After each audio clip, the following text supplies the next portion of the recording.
Olá, sejam bem-vindos ao Tríplice Invicto. Meu nome é Davi Jorge, estou lendo Corinthians, a mais bela história do futebol mundial.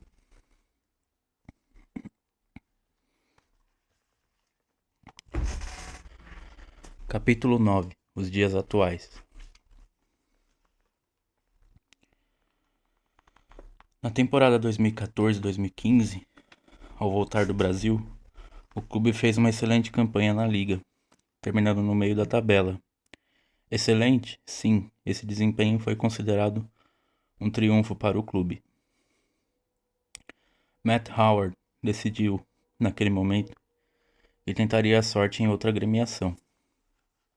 Assim, assumiu o cargo remunerado de técnico do Carshalton, no movimento que preocupou o Casuals na época. Para substituí-lo na temporada 2015-2016, o clube nomeou James Bracken, o irmão mais velho do antigo goleiro do clube, Danny Bracken.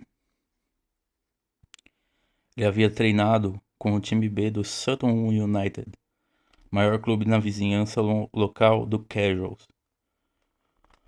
Foi uma aposta ousada, mas que valeu a pena. Incrivelmente motivado, James elevou padrões e expectativas. Mirou o acesso desde o momento em que assumiu a função. Antes, o costume era apenas mover esforços para evitar o rebaixamento. Talvez de forma controversa, uma de suas primeiras decisões foi permitir que Jamie Byett deixasse o clube. 7 meses após a epopeia da Arena Corinthians, Bracken colocava em prática um novo modelo tático e técnico, de forma que ninguém estava a salvo. Transbordando de novos talentos, o time se transformou da noite para o dia. O capitão da turnê, Joe Hicks, partiu para novos desafios, assim como a maior parte do meio-campo e do ataque. No final da temporada 2015-2016, restariam poucos atletas da viagem ao Brasil. Os resultados, no entanto, se mostraram positivos. Em pouco tempo, Byett voltou. Na verdade, ele nunca havia se afastado por muito tempo. Finalmente, aposentou-se como jogador para auxiliar Bracken nos treinamentos. Os dois perceberam o valor um do outro para o clube. Na primeira temporada com Bracken, o clube superou todas as expectativas. Brigou pela promoção durante o ano inteiro, com uma sequência fantástica de bons resultados. Chegou ao jogo final sabendo que uma vitória garantiria uma vaga no playoff. Nessa fase, as equipes que terminam entre o segundo e o quinto lugar disputam a última vaga de promoção. Triunfo, muito comemorado. Cruelmente, porém, em razão de um erro administrativo, negou-se o prêmio aos bravos amadores. O clube foi penalizado, perdeu pontos e no último dia caiu para o oitavo lugar, fora por um pontinho. Mas qual, afinal, tinha sido a infração? No início da campanha, o zagueiro Dave Hodges, suspenso na liga, fora selecionado para atuar em um jogo da Copa da Liga. Sem saber que a punição valia para aquela competição, entrar em campo normalmente. Resultado: punição para o Casuals e acesso negado aos playoffs. Em sua segunda temporada, Bracken comandou uma campanha ainda melhor, alçando o clube a excelente posição na tabela. Chegar aos playoffs foi um feito notável.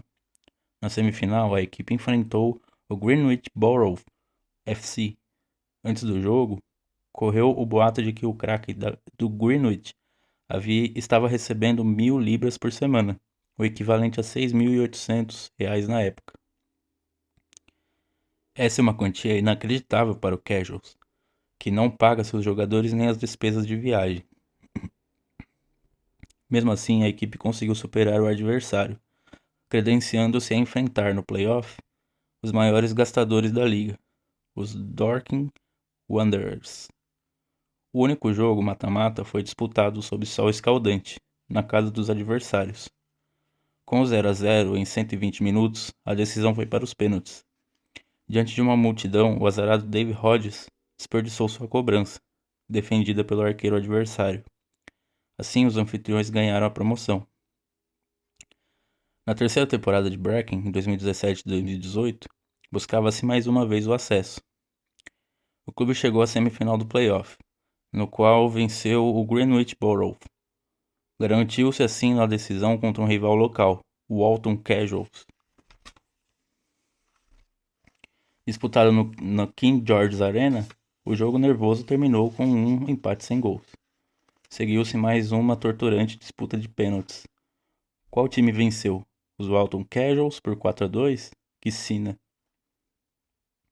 A sorte parecia passar longe de Tolworth, até que, bem, anunciou-se que um clube da divisão acima enfrentava sérios problemas financeiros. O presidente mantenedor do Rock FC falecera e não se havia encontrado um comprador para a agremiação, que, desse modo, abriu mão de participar da Liga Eastman. Abriu-se, portanto, uma vaga para o melhor não classificado da Liga Inferior. Após 3 anos de tentativas, o Corinthians Casuals estava finalmente promovido à Premier League Eastman. Considerada a hierarquia do futebol inglês, foi a posição mais alta alcançada pelo clube na era moderna. A temporada 2018-2019 foi considerada um tremendo sucesso. O Casual sobreviveu ao seu primeiro ano nessa divisão superior. Para muitos membros da agremiação, foi uma surpresa quando Bracken, comprovadamente um talentoso treinador, decidiu permanecer e dirigir o time na temporada seguinte. Quando o mundo parou.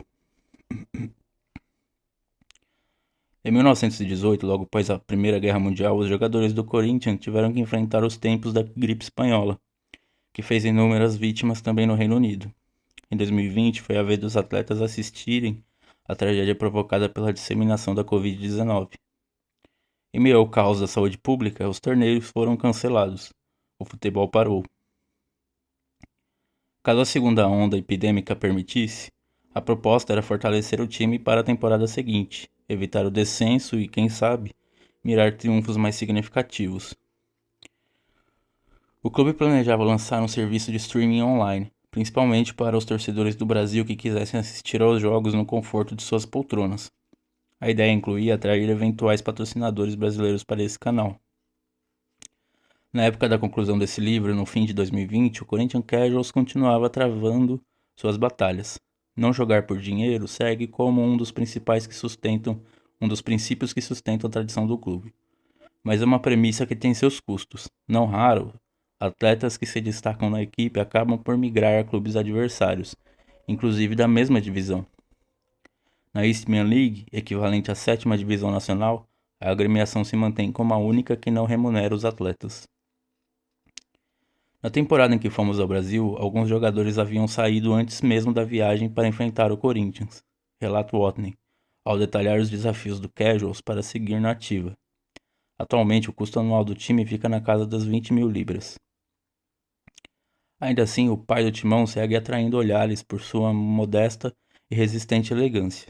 Com frequência, os jogadores fora do mercado buscam o Corinthians como vitrine para expor suas qualidades e talentos. Sim, há sempre alguém olhando para essa instituição de cofres humildes e vazios, mas que teima em seguir viva, preservando as mais antigas e nobres tradições do esporte favorito da humanidade. Nos 2 últimos anos, tivemos que dividir nosso campo com o Kingstonian, nosso maior rival, explica o Watney. Seria como se o Corinthians alugasse o seu estádio para o Palmeiras. A cancha do adversário está sendo atualmente utilizada pelo time feminino do Chelsea. O problema é que os torcedores não se dão muito bem. É muito provável, portanto, que o acordo seja desfeito, de modo que o Casuals perderá essa renda extra. Com um grupo de conselheiros já bem estabelecido, o Corinthians tenta cativar apoiadores contribuintes para se manter. Vende suas camisas no Brasil desde 2014 e tenta, na modernidade do marketing, preservar a rica história do clube que evangelizou o planeta para a prática do futebol. Jamie Byett. O caraquinha Jamie Byett, que pendurou as chuteiras no final da década, ainda é bastante relembrado pelos torcedores do Corinthians. Os fiéis alvinegros até hoje lamentam que tenha sido impedido de marcar o tempo final do confronto. Ele recorda sua façanha, com emoção e bom humor. Foi uma pena não ter conseguido marcar naquele jogo. Luciano não deixou, lamenta entre risos. Mas fico muito feliz por ter sido um dos jogadores da história corintiana. É inacreditável. Posso falar para as pessoas que eu joguei nesse time. Está registrado. Será uma honra contar isso aos meus filhos. Eles vão saber que atuei em um clube do tamanho do Corinthians Paulista. No começo de 2020, o mestre de obras cancelou compromissos profissionais, esvaziou o próprio bolso e veio ao Brasil com o intuito de assistir a um jogo na Arena Corinthians. Queria, sobretudo, ver a torcida fazendo festa nas arquibancadas. A ideia era poder vivenciar, na companhia de Watney, tudo o que ele acompanha apenas pela TV e pela internet. Em 2015, ele estava no campo. Dessa vez, queria estar na arquibancada. No fim de semana em que chegaram ao Brasil, no entanto, as autoridades determinaram que, em razão da epidemia, os campeonatos teriam de ser suspensos. Em Londres, ele assiste a todos os jogos pela TV. Estava muito animado para torcer no estádio, revela Watney. É muito triste tudo isso que aconteceu. Não está descartada, entretanto, uma nova viagem após o fim da pandemia. Jamie ainda sonha em fazer o Poropopó no setor norte de Itaquera. As excursões de brasileiros. Com a globalização e a maior facilidade de deslocamento entre países, a sede do Corinthians Casuals acabou se tornando um destino turístico para os fiéis que visitam a capital inglesa. Essas romarias ocorrem especialmente entre setembro e maio, período de disputa dos campeonatos. Não são poucos os torcedores que aparecem de surpresa em Tolworth, distrito no subúrbio sudoeste de Londres, interessados em conhecer um pouco mais da história do clube que inspirou os fundadores do Timão. Em geral, fazem fotos do gramado, das arquibancadas ou da placa na entrada no King George's Stadium. Diante dessa realidade, os ingleses acreditam que o potencial de marketing dessa união ainda tem muito a ser explorado. Para Chris, um guerreiro nessa empreitada, fica claro que o Timão pode, por sua vez, se aproveitar dessa porta de entrada para constituir conexões com o futebol europeu. Por nossa história e tradição, podemos sim abrir caminhos ao Corinthians, no campo da promoção da marca e no estabelecimento de acordos de cooperação com outros clubes, destaca Watney. Nossa história criou, por exemplo, um elo real entre o time do Parque São Jorge e o Real Madrid. Há oportunidades para os dois lados. Enquanto essa parceria não se consolida, corintianos de um lado e de outro do Atlântico seguem construindo suas histórias de garra, de superação, de fidelidade, de namoro com a bola e de construção com a civilidade por meio do esporte. A semente de 1910 germinou e frutificou na mais bela história do futebol mundial. Vamos, Corinthians!